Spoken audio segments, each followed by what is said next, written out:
Hey folks, welcome. I am Technivorous, and today we're going to be going over the bare minimum supplies you are going to need to start 3D printing. So it's going to be pretty simple. We're just going to talk about some of the things you might want to have on hand before you actually fire up your printer. Most of them come with the printer, and I will show you where to find them and how to get a hold of them right now. So basically, all of these machines come with a couple of tools. So one of the things you're going to get is usually going to be a little scraper just like this.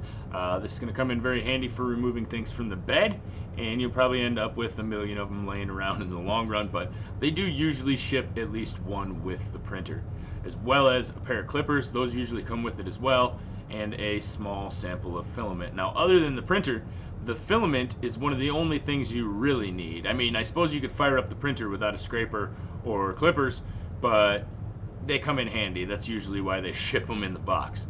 The rest of this stuff are parts for the printer itself, so just kind of ignore that. But the other major thing you're going to need before you start printing is a slicer. Now, this is Kira. This is one of the most popular slicers, and what Kira does is it takes your 3D object, such as I have here, and it allows you to bring that object that is basically a 3D model into the slicer itself. It's pretty much drag and drop, and then you have different settings for tuning in how you want this printed, how thick you want the layers, how fast you want it to go, and several other things. And we'll be going over a lot of these settings in one of the videos coming up in this series for the new to 3D printing series I have going for 2025.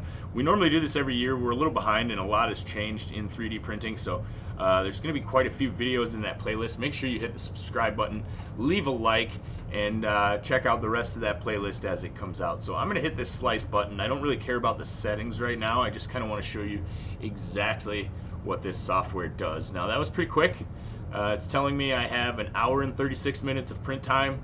It's going to use 10 grams of filament and 3.48 meters of filament, which at the prices I put in up here is about 11 cents, which that's kind of good to know.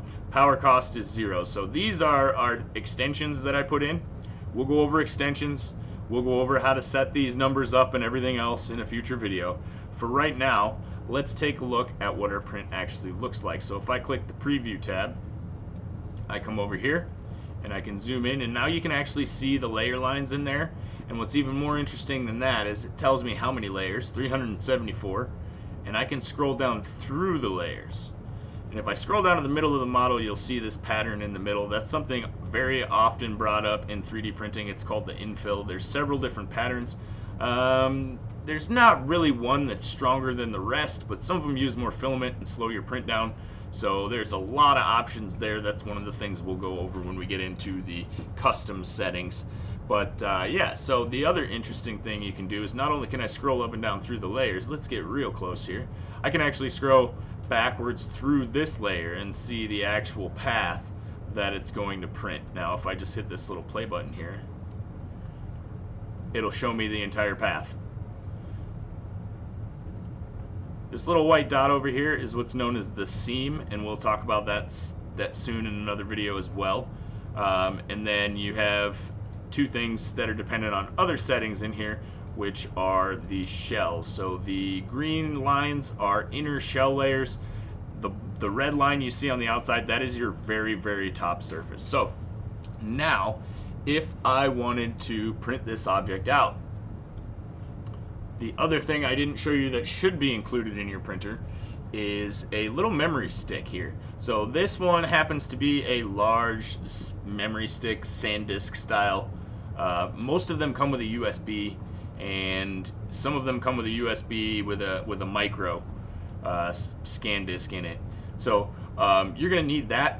Generally, if you plug that right into your computer, there will be some things on it. One of them will be a test print that you can just print without needing to slice, and that's usually dialed in for your printer. So I recommend printing that first.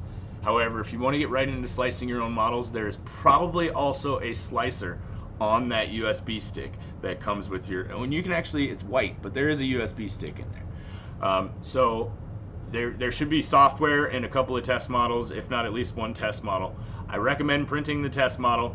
But I don't recommend doing that until after you've seen one of the bed leveling videos I have coming up, because you want to make sure that everything is set up. Even if your printer comes together right out of the box, you still want to kind of check that everything's running across the gantry smoothly, and a couple other little details before you actually fire it up.